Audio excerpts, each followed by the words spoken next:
and this is, I see this so often, is any fool can make things bigger, more complex. It takes a touch of genius and a lot of courage to move in the opposite direction. What do I mean by this? Traditional belief in investing has been diversify, diversify, diversify. That's what you're told. As typical investors, you go in, you sit down in somebody's office like mine, and they say, well, if you're a long-term investor, which if you're retired, was long-term. Because if you're in an economic cycle, that is a down cycle that lasts for 10, 15, 18 years, and you're 65 or 70, how much more time do you have after that to invest? So most guys, you sit down and they say, well, if you're a long-term investor, let's diversify. Own a little bit of this fund, own a little bit of that fund, own a little bit of this. That works great in a bull market. When everything's going up, you can spread your money out and you'll see your portfolio rise. Rising tide, all boats go higher. As the tide pulls out, though, if you're diversified and overly diversified, you're going to get a lot of pain. Because here's the reality. Morningstar came out with this. There are more mutual funds, more exchange-traded funds than there are actual stocks.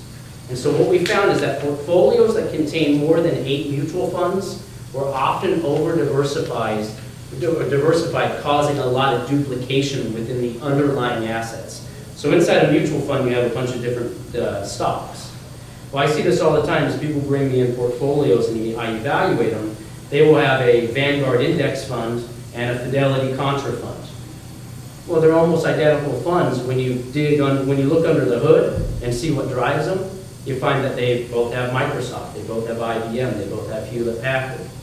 So you get this overlap. What I also see is people who come in and they'll have maybe 10 or 15 long-term hold stocks and then 5 or 6 mutual funds. And they think they're diversified. When we look at it, we realize that the mutual funds and the stocks are duplications of each other. Proper diversification is that you actually own either different sectors, different sections of the industries, or if you own one particular stock, you make sure that it's not inside those other mutual funds. It takes a little more homework than just buying funds based on the title of what they're called.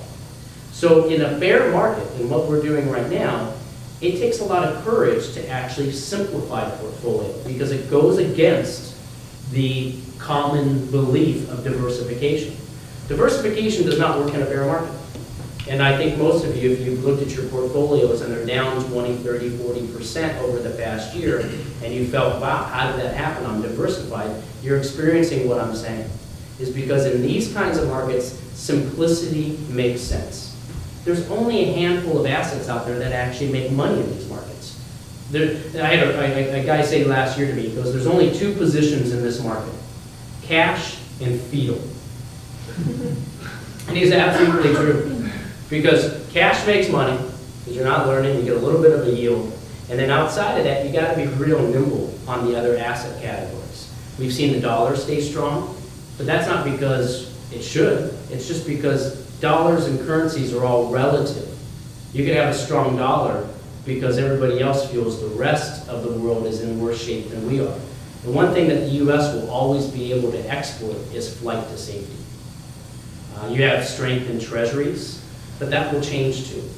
So there's a cycle. When you understand economic cycles, you also will get an understanding of how money will flow. So you got to keep a portfolio real simple. And I'll give you a strategy that you could use that'll work for the next 8 months.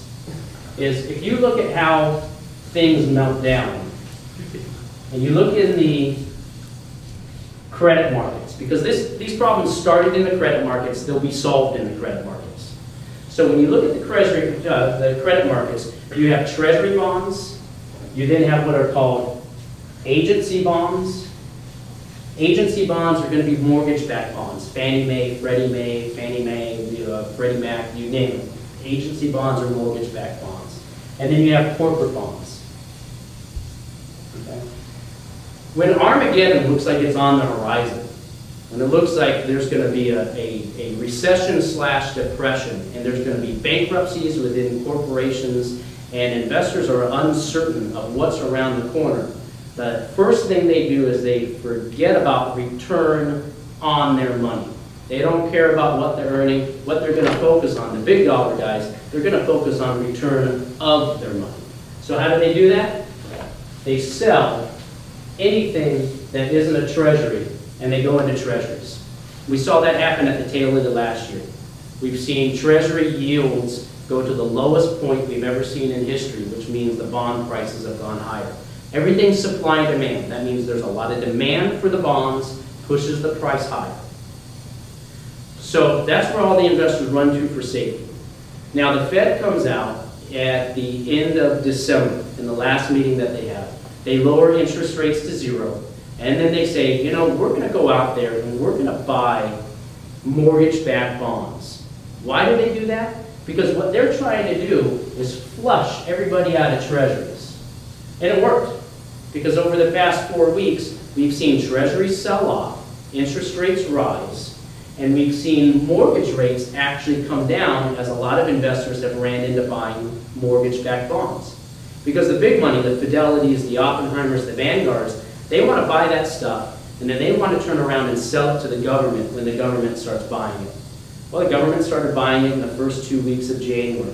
Billions of mortgage-backed bonds they've been buying. So the next trend that usually happens after that is, once money's made in the agencies, you'll then see money start to come through and go into corporate bonds. So it's just a trickle-through effect. First agencies, then corporates.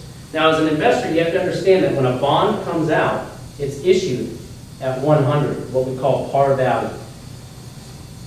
But when you have this phenomenon, everybody selling corporates and going into treasuries, what you're going to have is you're going to see bond prices drop. So there's a lot of good corporate bonds out there by good quality companies that are below value, what we call a discounted value. It might be at $95, $96 a share. They're paying 7 to 8% in income. Well, when the bond comes due, there's a due date. Might be 2 years out, 3 years out, 5 years out. Well, that due date typically is at par value. So two things. As market conditions improve and investor sentiment changes from fear to wanting to take risk, and as you move closer to that due date, the bonds start to move back up to par, which is a capital gain for you as an investor. So you actually get paid to wait, because you're earning an interest rate, 6, 7, maybe 8%, depending upon the bond, plus you have a visible opportunity for capital gain. Gives you the chance to earn somewhere between 7 to 12% if you pick the right bonds and you know where to go for it. Real simple process of being able to have visibility of earnings for the future and having some predictability of your income. It's great for retirees who need to create income and still preserve capital. It's a lower risk way than trying to dive into equities when we're uncertain of what earnings are going to be for companies in the future. So in this market, you have to simplify. You have to go to 1 or 2 strategies that works. You can't spread your money out. And the number one thing is to keep a lot in cash. Keep a lot of money in money market that's secured by treasuries, and then you should be safe in that environment. It's not a place right now to take a lot of risk.